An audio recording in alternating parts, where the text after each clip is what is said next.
BPSC TRE 2 यानी कि BPSC शिक्षक भर्ती का दूसरा चरण, इसका डेट अनाउंस कर दिया गया है। डेट अनाउंस भी कहाँ से हुआ है? ना तो बीपीएससी ने किया है, ना ही शिक्षा विभाग ने किया है, बिहार के सबसे बड़े कोचिंग संस्थान के तरफ से किया गया है। जी हाँ, इसको मैं कोचिंग संस्थान ही कहूँगा, क्योंकि इनके जिनके नाम पे ये कोचिंग चल रहा है वो माना कि बड़े आईएएस हैं, लेकिन बिहार में कहीं ना कहीं, बिहार को कहीं ना कहीं वो एक तरह से कोचिंग का मार्केट के तौर पे देखते हैं और इसका सबसे ज़्यादा दोहन करने का कोशिश करते हैं। दूसरा महत्वपूर्ण खबर आप लोग के लिए ये है कि सुप्रीम कोर्ट में एक बहुत ही बड़े केस को डिसमिस कर दिया गया है और इस केस का बहुत बड़ा असर पड़ने वाला है बीपीएससी टीआरई 2 पे। क्या है पूरा डिटेल, जो डेट आप लोग को बताया जा रहा है, क्या उसी डेट पर वैकेंसी देखने को मिलेगी? हर बात पे हम लोग चर्चा करेंगे। निवेदन आप लोग से बस यही है कि वीडियो को लाइक ज़रूर कर लीजिए, चैनल को सब्सक्राइब भी कर लीजिए। पहले बात करते हैं सुप्रीम कोर्ट केस की, फिर बात करेंगे बीपीएससी टीआरई 2 के अपडेट की। देखिए, ये एक केस है जो कि किया गया था सुप्रीम कोर्ट में। पूरा अगर मैं आपको मामला बताऊँ तो आपको पता है कि बीएड वर्सेस बीटीसी, जिसमें कि सुप्रीम कोर्ट की तरफ से ये आदेश दिया गया है कि 1 to 5 में सिर्फ और सिर्फ जो बीटीसी या फिर बिहार के संदर्भ में बात करें तो सिर्फ डीएलएड ही एलिजिबल हैं।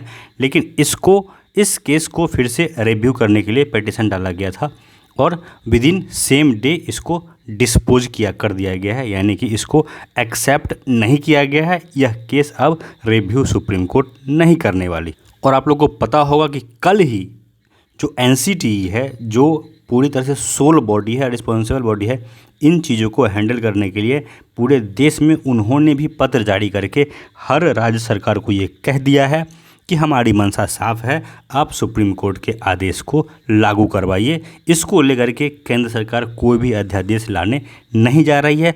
तो अगर बात करें बीपीएससी टीआरई 2 की, तो जैसे कि टीआरई 1 में आप लोगों ने देखा था कि बीएड वालों ने फॉर्म भर लिया था, लेकिन यहाँ पे फॉर्म भरने का भी मौका बीएड को नहीं मिलेगा। बीएड वाले 6 to 8 में फॉर्म भर पाएंगे, 9 10th में भर पाएंगे और 11 12th में भर पाएंगे। वैसे अगर देखा जाए तो टीआरई 2 में 1 to 5 यानी कि प्राइमरी के लिए कोई वैकेंसी ही नहीं आने वाली है, तो इसमें ये मुद्दा कहीं से रह नहीं जाता है। लेकिन मेन जो बात है यहाँ पे, आप लोग को भी इस बात पे सोचना चाहिए, और ख़ास करके जो अभ्यर्थी प्राइमरी के नाम पे आंदोलन कर रहे थे कई सालों से और बहुत लंबा उन लोगों ने संघर्ष किया, मैं जहाँ तक देख पा रहा हूँ कि बहुत सारे उसमें से तो यूट्यूबर बन गए हैं और पटना से आप लोगों को सिर्फ खबर देने का काम करते हैं। आपके आंदोलन को उन लोगों ने कुर्बान किया है।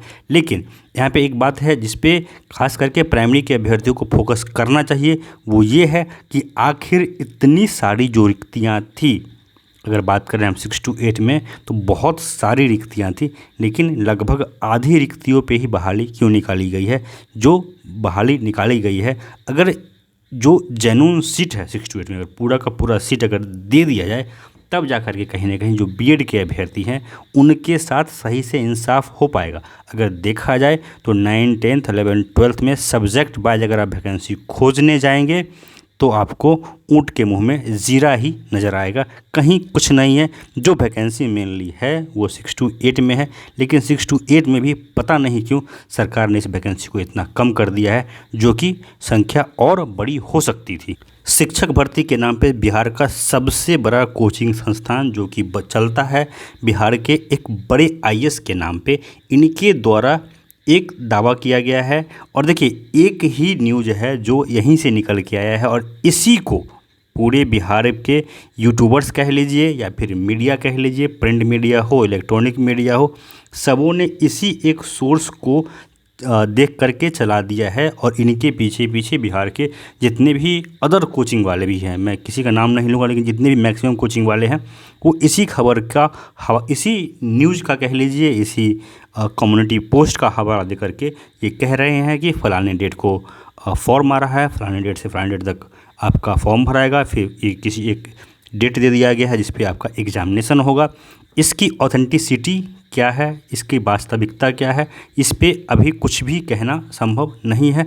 तो फिर आप कहेंगे इस तरह का खबर आखिर फैलाया क्यों गया है? सिंपल सा कारण है कि अभ्यर्थियों का अभी तक एसटीईटी का रिजल्ट नहीं आया है और कहीं ना कहीं कोचिंग संस्थानों में इस बात का डर है कि जो बच्चे STET में डिस्क्वालीफाई हो जाएंगे वो इनके कस्टमर नहीं बन पाएंगे। तो इससे पहले कि STET का रिजल्ट आए उससे पहले ही 99% कोचिंग संस्थान पटना के हैं जिन्होंने अपना बैच लॉन्च कर दिया है।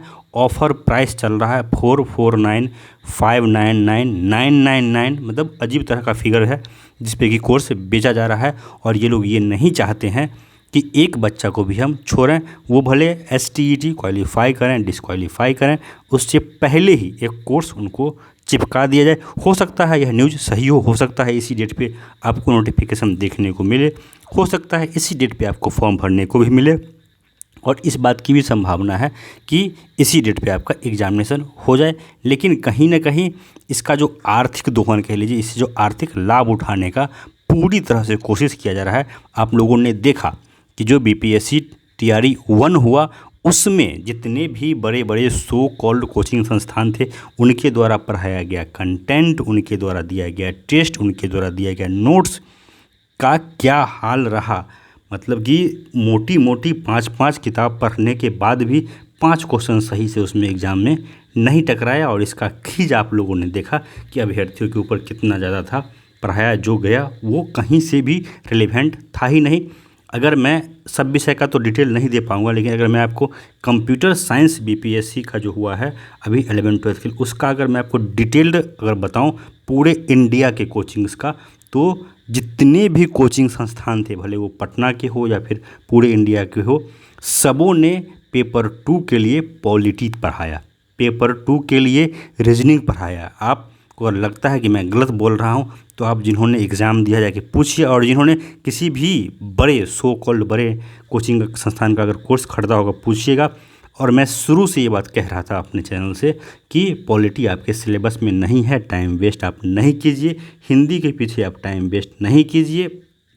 इसके अलावे रीजनिंग आपके सिलेबस में नहीं है, रीजनिंग के पीछे आप टाइम वेस्ट नहीं कीजिए। लेकिन बिहार ही नहीं, पटना ही नहीं, इंडिया के जो रिनॉन्ड कोचिंग संस्थान है, किसी का नाम लेना यहाँ पे सही नहीं होगा, लेकिन आप किसी का भी नाम उठा के देख लीजिए, पूरा बैंकिंग से लेकर के SSC से लेकर रेलवे तक का रीजनिंग पढ़ा दिया, पूरा का पूरा लेकर के पॉलिटी पढ़ा दिया, मतलब कि इकोनॉमी पढ़ा दिया, ये पढ़ा दिया, वो पढ़ा दिया। स्टूडेंट के दिमाग में जो पढ़ाना था, जो मेन उनका फोकस था, उनका सब्जेक्ट, वहाँ फोकस ना करके जो उनके पास पहले से प्रिपेयर्ड नोट था, पहले से पकी पकाई खिचड़ी थी, वही कहीं ना कहीं ज़बरदस्ती विद्यार्थियों के मुंह में ठूंसा जा रहा था। और ये भी एक मेन कारण है कि अभ्यर्थियों का एग्ज़ाम उतना अच्छा नहीं गया। खैर आगे आपका चॉइस है, आप STET अभी पास हुए हैं या नहीं हुए, आपकी इच्छा है तो आप धड़ल्ले से कोर्स खरीदिए और तैयारी करने में लग जाइए। लेकिन मैं सजेस्ट यही करूँगा कि आप सिर्फ़ और सिर्फ अपने ऊपर विश्वास कीजिए, सिर्फ़ और सिर्फ सेल्फ स्टडी कीजिए। सेल्फ स्टडी भी कहाँ से, सिर्फ NCERT पढ़िए, और एक पैसा खर्च करने की आपको आवश्यकता नहीं। आपको चले जाना है गूगल पे और वहाँ से जो भी आपका सब्जेक्ट है उसका NCERT का बुक आप वहाँ से डाउनलोड कीजिए और बिल्कुल इसको चाट जाइए। समय अगर इसी डेट को अगर हम सही माने तो हार्डली 2 महीने का समय है STET वालों आपके पास, तो पूरी तरह से NCERT को चाट जाइए। मैं गारंटी देता हूँ आप अच्छे से पास कर जाएंगे।